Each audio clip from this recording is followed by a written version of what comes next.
Part 2.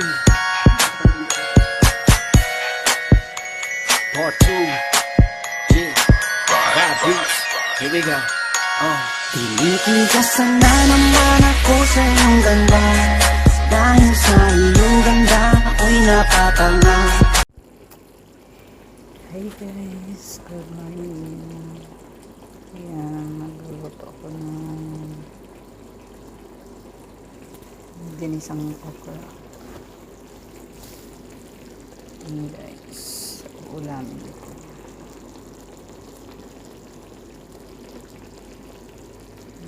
Sarap siya.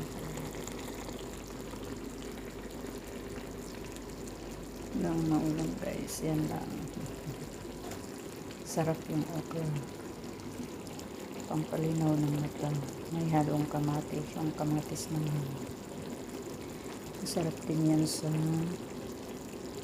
mga matas ng pang ano siya, ang tawag mo. Basta maraming magagamot sa kamatis at saka okra. Pag yan ang pinagsama ng luto mo. Pag adobong okra, kaya ginisang okra. Hindi pa siya malambot guys.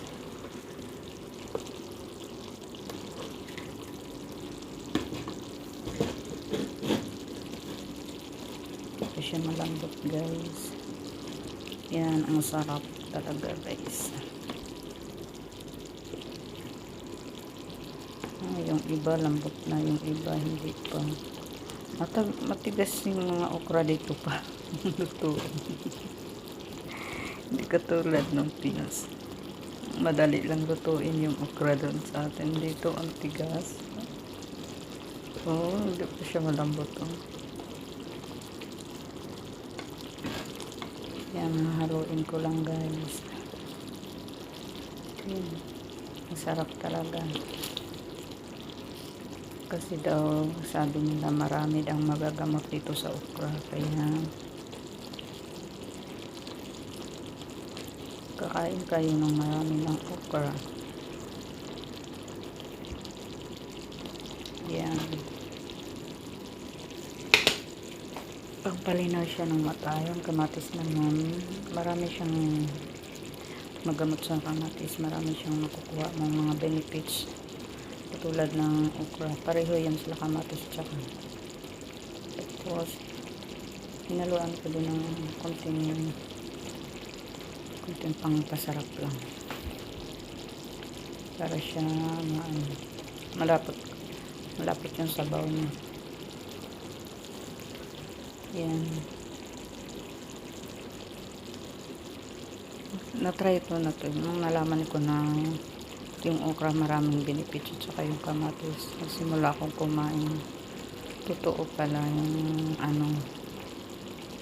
yung makukuha mong mga benefits sa okra at saka kamatis. Igigasa mo lang sila dalawa. Ganun lang ang pagkaluto sa okra. Madali lang naman siya.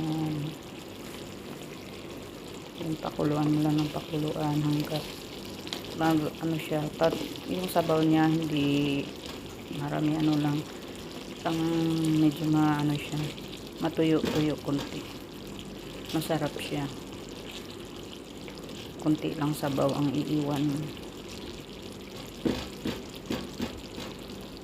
Ayan, kain na tayo guys. Thank you for watching my video.